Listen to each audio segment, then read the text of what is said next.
Hello, स्वागत छ तपाईँहरूलाई मेरो नम्रता सिम्पल भ्लगमा। आजको भ्लग चाहिँ मेरो सेकेन्ड भ्लग हो। सो हेरेर इन्जोय गर्नुहोला। अनि आजको भ्लगमा चाहिँ म अनि मेरो घरहरू देखाएको छु। सो कस्तो लाग्छ तपाईँहरूलाई हेरेर प्रतिक्रिया दिन नभुल्नुहोला।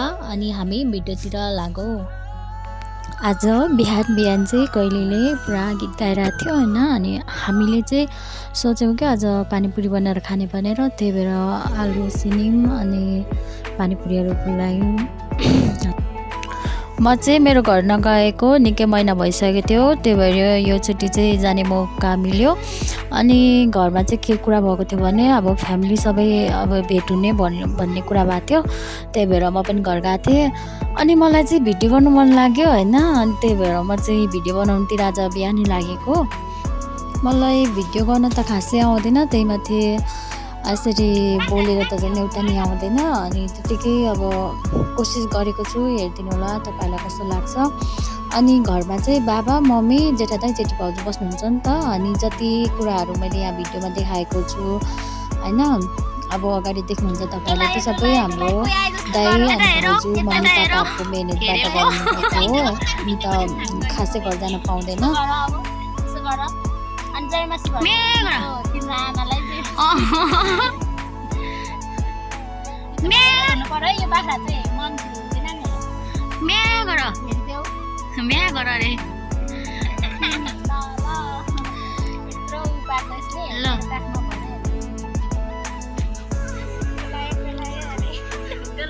यसको पनि गर्दैन यो कान्छीको पनि।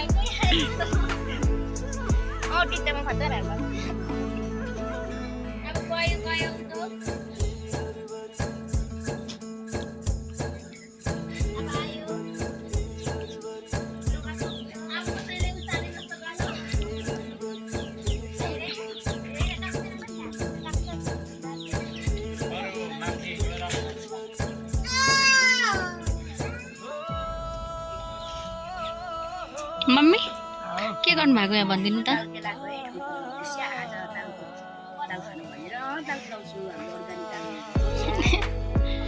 ग्याब्रियल अनि हाम्रोमा चाहिँ अहिले बाख्राहरूले चाहिँ धेरैवटा बच्चाहरू जन्माएको रहेछ होइन। सुरुमा देख्दाखेरि त म त छक्कै परेँ होइन, यत्रो धेरै बाख्राहरू देख्दा। अनि यहाँ चाहिँ बाबाले पुरा सफा गर्नु हुँदै थियो कि। ठुल्ठुलो बाख्राहरू चाहिँ अनि कतिवटा छ?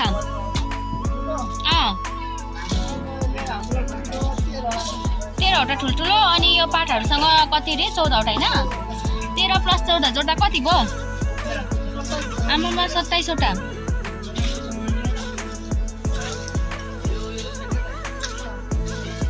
पुरा होइन। यहाँ चाहिँ हाम्रो बाख्राको लागि सरसफाइ चल्दैछ होइन। सरसफाइ तिमीहरू त के भाग्यमानीहरू यार, सरसफाइ गरेर सफा गरेर बस्नु पाउँछ। त्यहाँनिर यहाँ 2टा सुतिरहेको छ।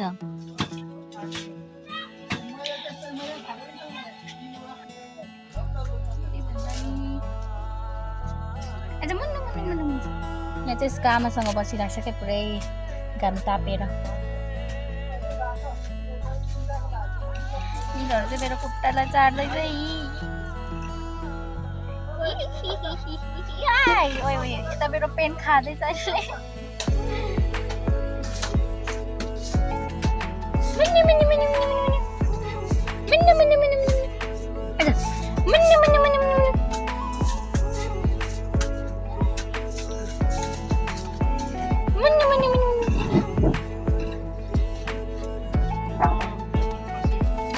गाइस यता हेर, ओइ मेरो बाख्री, ओइ यहाँ हिरो लगाइदिइहाल। अब के भन्नु र म यस्ताहरूसँगलाई। हाम्रो चाहिँ यता पनि 2टा बाख्रा रहेछ होइन। अनि ताइले त्यहाँ 2टा बाख्रालाई खोलिदिनु हुँदैछ, यताकोहरूलाई चाहिँ दिएर। अनि यो बाख्राले चाहिँ बल्ल बल्ल होइन भाग्दै थियो। फेरि दाइले च्याप्पै समातेर भित्र खोरमा थुनिदिइहाल्नु भयो होइन। यता चाहिँ हाम्रो करेसाबारी पर्छ। यहाँ चाहिँ थुप्रै सब्जीहरू छ। अहिले चैतको महिना भए पनि अनि हाम्रो चाहिँ यो प्याजहरू हो, यहाँनिर मुलाहरू रहेछ, धनियाँहरू रहेछ, अनि यो चाहिँ टमाटर हो। अनि टमाटर खेतीबाट पनि दाइले निकै योचोटि चाहिँ पैसा कमाउनु भयो। अनि अब त्यही त हो, गाउँमा के गर्नु र होइन, सागसब्जी लगाउने बस्ने त्यही त हो। खोर्सानीहरू पनि रोप्नु भएको रहेछ। अब मेहनत जति सबै उहाँहरूको हो, म चाहिँ भिडियो गर्ने हो। अब घरकै प्रगति भयो भने खुसी लाग्दो रहेछ नि त, अनि त्यही भएर म चाहिँ भिडियो गर्नुतिर लागेँ। अनि यता चाहिँ बेल हो होइन, यो बेल चाहिँ प्राय पूजापाठतिर प्रयोग हुन्छ, तर हाम्रो चाहिँ बाजे पुर्खाहरूदेखि नै हाम्रोमा चाहिँ बेलको रुख छ। अनि यता हाम्रो चाहिँ घरमा सुन्दर सुन्दर गमलाहरूमा फुलहरू छ होइन। अनि फुलको नामहरू त आउँदैन, अब हेर्नु होला तपाईँहरू कस्तो लाग्छ। अनि योपालि चाहिँ हाम्रोमा लसुन अलिअलि फलेछ, यसो देखाएको देख्दाखेरि चाहिँ।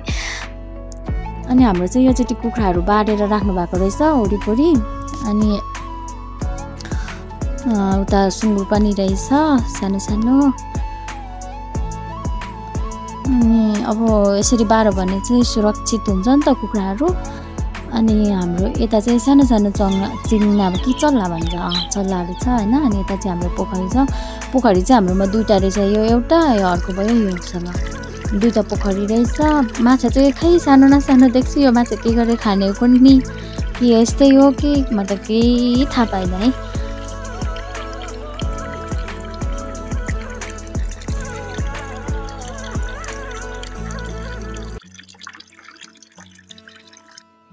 यता चाहिँ हाम्रोतिर चाहिँ यो रुखलाई चाहिँ भोकटे भन्छ। अनि जुन पहिलो पहिलो फलहरू देखेको छ त्यो चाहिँ खाँदाखेरि एकदम मिठो हुन्छ होइन। अनि यो चाहिँ मङ्सिरदेखि उता खानुपर्ने हो, मङ्सिर पुस माघ फागुनतिर खाने हो। अनि चैतसम्म पनि पुगेछ कि योचोटि चाहिँ। अनि मिठो हुन्छ, तपाईँहरूले खानुभएको छैन। हाम्रो चाहिँ यो फेभरेट फल हो होइन, हाम्रो गाउँमा चाहिँ अति नै पाइन्छ। अनि यो चाहिँ हाम्रो कोठेबारीदेखि देखिने हाम्रो के भन्छ, अब सिन पनि के भन्नु, डाँडा पनि के भन्नु होइन।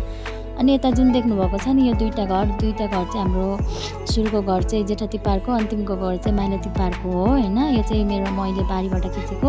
अनि यता देखिएको हरियो घर चाहिँ हाम्रो पल्लो घर दाजेहरूको हो।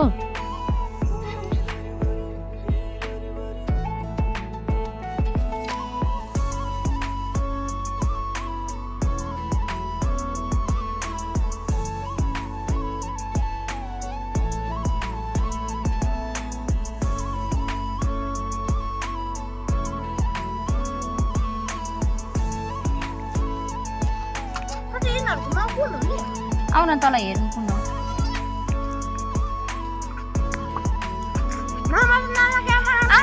हेर न पाठाहरू त कति धेरै हाम्रो यता पनि छ होइन। यता दुईवटा रहेछ, बोका कि पाठीहरू हो है, यो दुईवटा बोका हो, पैसाको पोका हुने रहेछ त यार। अनि यता न पाठाहरू त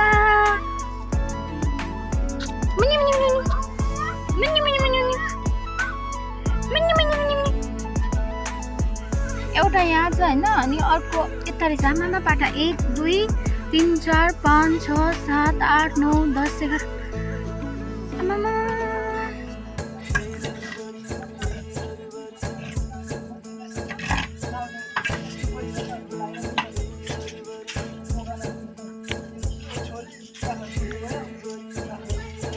ए बाबा यो बाख्राले पनि पो जन्माएको ल भनिदिनु त जेठा दाइ, कतिवटा छ हाम्रो पाठाहरू? कति धेरै देखेँ त मैले त। हाम्रो 14वटा बोका, कतिवटा पाठी कतिवटा? हजुर 6वटा पाठी बोका 9वटा 8वटा। यो चाहिँ जेठा दाइले पैसाको पोका उठाउने रहेछ निकै, खोले दिनु हुँदैछ होइन यहाँ जेठा दाइले होइन। साँच्चै पाठा चाहिँ तर धेरै लाग्यो हौ मलाई। पापा चाहिँ त्यही त नि, पापा चाहिँ यहाँनिर पुरा